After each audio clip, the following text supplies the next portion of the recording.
Dag sê kerels, my naam is Edo Hannekom van Boer en Butcher. Welkom by Blokman Basics. Vandag gaan ons 'n bietjie gesels oor beesvleis. Hier aan die punt van die bees se bors sit ons brisket wat baie gesog is om te bak. Baie ouens hou daarvan om hom te ontbeen en in die roker te sit. So dit is hierdie gedeelte, is basies die borsbeen van die bees. Dan het ons die skenkel of die shin. Jy het 'n voorkwart skeen en jy het ook 'n agterkwart skeen wat ons in ringe sny vir kookvleis.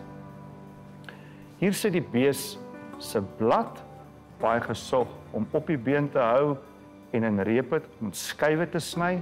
Vir breedies en soppe is dit baie gewild. Jy kan hom ook ontbeen. Dis waar jy jou flat iron steak vandaan kry. Flat rib of die ribgedeelte sny jy maar op in blokke. Die lekkerste steak op die voorkwart, as dit dalk nie op die hele bees is nie, vir my is die ribeye gedeelte. Hy's basies hierdie stukkie van die bees se voorkwart. Die ribeye gedeelte loop dan in die chuck gedeelte in. Die chuck gedeelte loop dan in die nek in. Nek kan jy net gebruik vir breedies, verskriklike taai deel. Dis ook seker jou mees ekonomiese snit op die bees, sou ek sê die nek. As ons dan oorbeweeg na die agterkwart toe, waar die meeste van ons steak sit, soos ons gesê het, hier is die skeengedeelte of die shin. Aan die binnekant sit ons topside gedeelte. Nou hierdie vet omhulsel of fat cap, soos ons sê, hierdie flap word afgehaal. So daai topside word dan gebruik vir goulash of stir fry. Party ouens sny 'n dun ontbytsteekie wat ons noem frying steak. Aan die agterkant sit ons silver side. Hy het vet dekking op, baie lekker vir roostersnitte, roasts.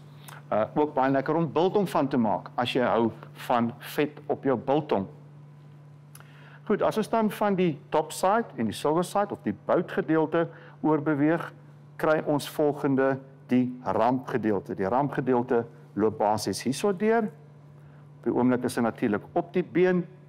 Hierdie is reselvet wat ek afhaal. Hom sal ons droog verouder op die been, waarna ons hom sal ontbeen en in steakskywe sny.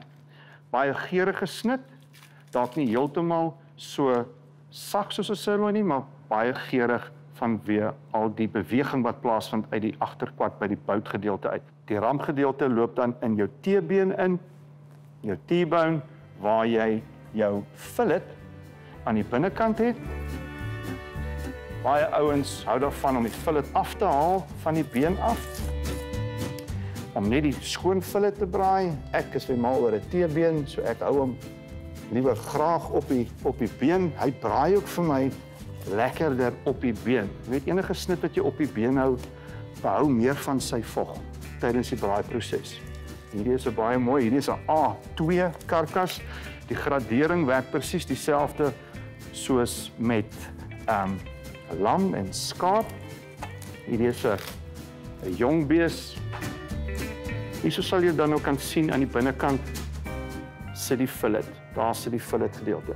Hierso waar die fillet ophou, kry jy jou klapsteak, jou sirloin op die been. Jy kan dit of die sirloin van die been afhaal, as dit 'n sirloin op die been is, 'n klapsteak of 'n sirloin op die been. Nog rib, short rib gedeeltes wat lekker is om op die been te hou. Ouens rook dit graag of gebruik dit in stews.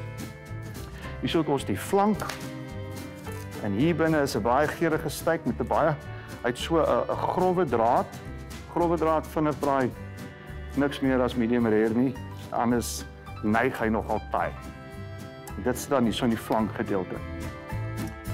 Reg kerels, dit was dan al die snitte van die bees wat jy daarmee kan doen. Ek hoop dit help vir julle. Tot 'n volgende keer.